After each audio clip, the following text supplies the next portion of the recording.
Hello friends of Christ and welcome back to the channel. I am excited and privileged to bring to you the Liturgy series.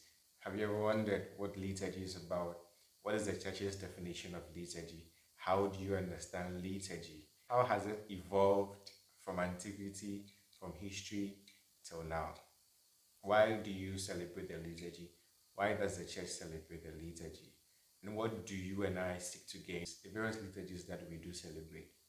Stay with me on the Friends of Christ channel as I bring to you explanations and expositions on the various liturgy that we do celebrate. I'm a friend of Christ, you're a friend of Christ, and together we are friends of Christ.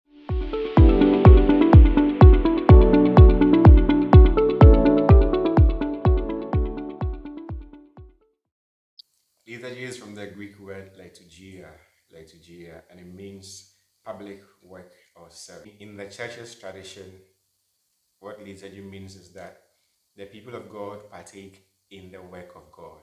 So there's a work of God in which the people of God do partake in. The very centerpiece of all the liturgies that we do celebrate is the Holy Eucharist.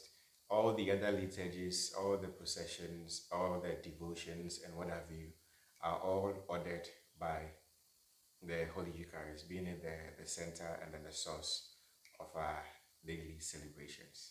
Again, from the church's point of view, liturgy is the official public worship of the church. It is the official public worship or divine worship of the church. Liturgy is said to be excited when we realize the fact that God Himself is present in our daily celebrations. And God is present in our daily celebrations and makes it much more excited because we know who we are dealing with and what we are following. In ancient Israel, the people of God interrupted their work 7 times a day to praise God. And this can be found in the book of Psalms chapter 119 verse 164.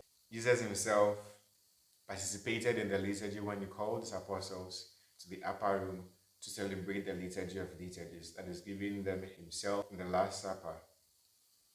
The liturgy that we do celebrate is just opposed with an integral part of our human system, that is the air that we breathe.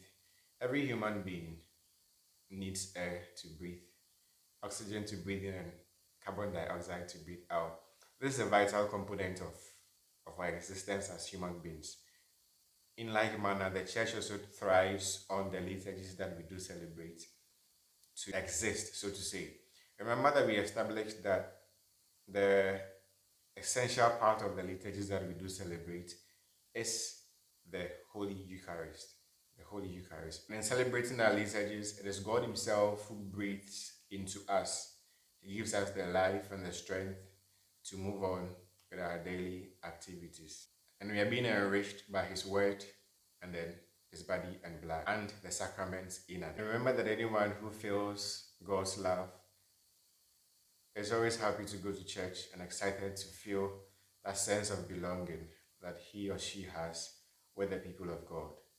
Because when Christ came into this world, He belonged to a group of people. He belonged to the human race. He belonged to His family. He belonged to His tribe. He belonged to His tradition. Therefore, anyone who feels the love of God feels belonging and goes to church, that we might have life and have it in fullness or in abundance. Whenever we celebrate the liturgy, we encounter the very person who said about himself that I am the way, the truth, and the life. In John's Gospel, chapter 14, verse 6. Someone who is forsaken and goes from us receives consolation from God. And again, someone who is lost and goes from us finds God waiting for him or her. So dear friends of Christ, having looked at what liturgy means, again, having looked at the essential features of the liturgy that we do celebrate, and the reasons why we do celebrate the liturgy, we will now bump into the second episode where we would have a look at the most profound meaning of the liturgies that we do celebrate, the essence of the liturgy in our daily lives. We'd also have a look at the sacraments that we have, what they are, why we do have them, aside having faith in God, and their reciprocal effects on our daily lives. Stay with me on the Friends of Christ channel as we bring to you the second episode of the Liturgy series. I am a friend of Christ, you are a friend of Christ, and together we are friends of Christ.